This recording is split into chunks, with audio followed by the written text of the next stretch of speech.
na mbele ya waumini waliopo hapa. Kristo anayabariki sana mapendo hayo, na kwa sakramenti ya pekee anawaneemesha na kuimarisha ninyi hao waliokwisha kuwatakasa kwa ubatizo mtakatifu, ili waweze kudumisha uaminifu kati yao na kutimiza shughuli zingine za ndoa. Ndiyo maana basi nitawahoji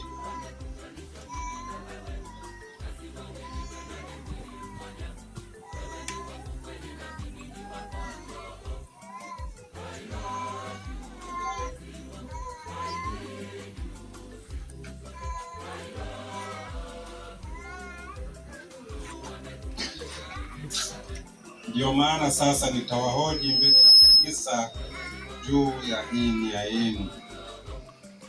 Jonas na Amina, je, mmefika hapa kufunga ndoa pasipo shuti, kwa hiari yenu na kwa moyo radhi? Ndiyo. Ndiyo.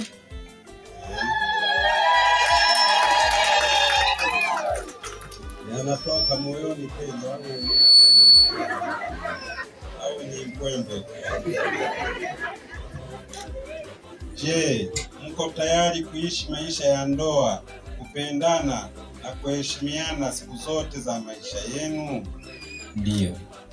Ndiyo. Je, mko tayari kuwapokea kwa mapendo watoto mtakaopewa na Mungu, hata wale mlionao siku mnao kweli?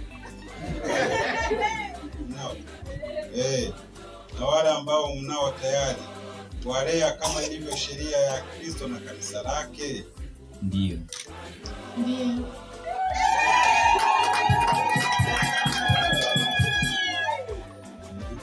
Kuwalea watoto maana yake ni kuwakuza katika maadili ya Kikristo. Ni kitu kigumu. Una watoto lakini unawaachia tu wanatembea ovyo ovyo. Usiku wanatembea ovyo ovyo. Wewe mwenyewe unarudi nyumbani usiku, hata hujui watoto kama wamesoma, hujui kama labda wamepigana. Kila mara ni usiku. Mwanaume eti huwa hafiki mapema. Akifika mapema eti anakuwa kama mwanamke. Basi hapo tayari na watoto wako unawafundisha mambo ya ovyo, kwamba ukiwa mwanaume lazima ufike usiku. Tena unafika umelewa kwa mfano. Mwingine amejikojolea na kujikojolea. Basi kwa kuwa mwakusudia kufanya maagano ya ndoa takatifu, shikaneni mikono ya kuume na kuonyesha kukubaliana kwenu mbele ya Mungu na kanisa lake. Mkono wa kuume.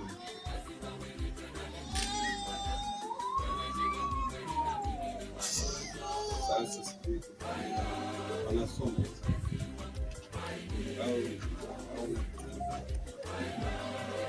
asubiri kwanza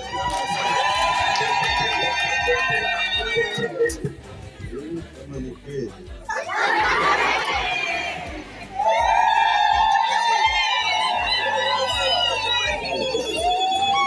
Basi utakuwa unafuatilia haya maneno.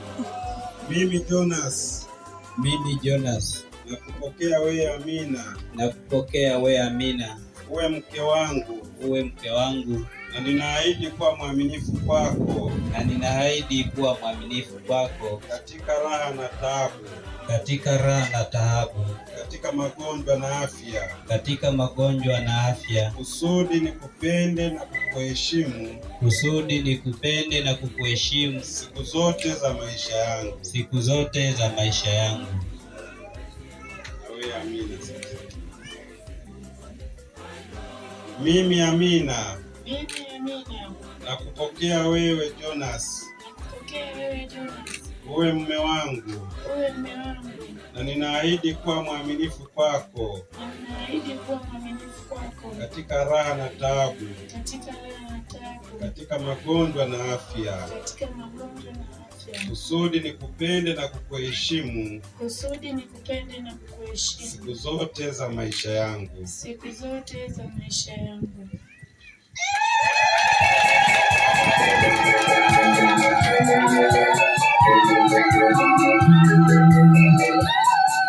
Ukubaliano wenu huo mlioonyesha mbele ya kanisa, Bwana na uthibitishe kwa wema wake, apende kuwazidishia wingi wa baraka zake, aliyounganisha Mungu, mwanadamu asiyatenganishe.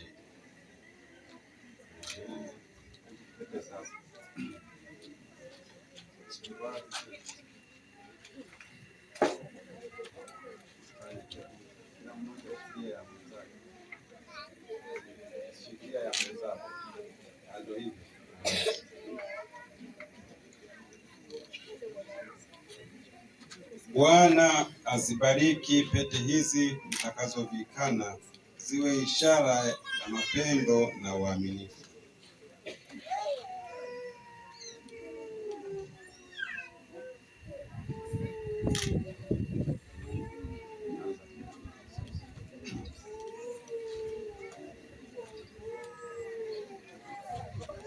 Mwenzangu, pokea pete hii. Mwenzangu, pokea pete hii. Iwe ishara ya mapendo yangu. Iwe ishara ya mapendo yangu. Na uaminifu wangu kwako. Na uaminifu wangu kwako. Kwa jina la Baba. Kwa jina la Baba. Na la Mwana. Na la Mwana. Na la Roho Mtakatifu. Na la Roho Mtakatifu.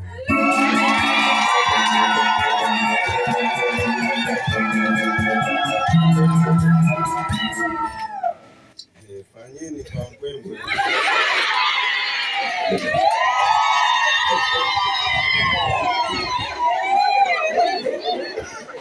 Mwenzangu, pokea pete hii. Mwenzangu, pokea pete hii. Iwe ishara ya mapendo yangu. Iwe ishara ya mapendo yangu. Na uaminifu wangu kwako. Na uaminifu wangu kwako. Kwa jina la Baba. Kwa jina la Baba. Na la Mwana. Na la Roho Mtakatifu.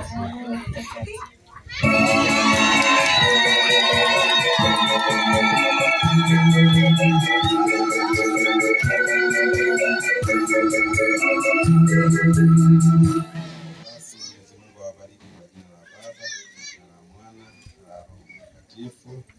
Amina. Basi tusimame.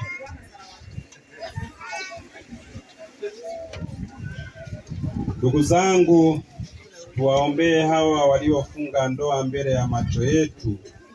Baba, uliye asili ya kila ubaba, uwape hawa bwana na bibi harusi neema yako. Tuitikie kwa kuomba, utusikie. Wawe umoja katika roho na mambo yote, wasikae pamoja kama bwana na mjakazi, bali wapendane kama Kristo anavyopendana na kanisa lake. Tuomba, utusikie. Wavumiliane na kuzoeana kwa saburi na mapendo, wasali pamoja na kuombeana kwa Mungu. Tuomba, utusikie. Wawalee watoto wao vyema na kuwapeleka kwa Kristo. Wawakabidhi wajukuu mila za wazee zilizo njema. Nyumba yao iwe kanisa ndogo, familia yao iwe msingi kwa taifa. Mungu wasaidie hawa ndugu zetu wa ndoa, watumie daima neema ya sakramenti, wasimfungulie shetani mlango hata mara moja, waishi bema na kusali pamoja, ili Bwana Yesu aweze kukaa kati yao maisha yao yote. Tunaomba hayo kwa njia ya Kristo Bwana wetu. Amen.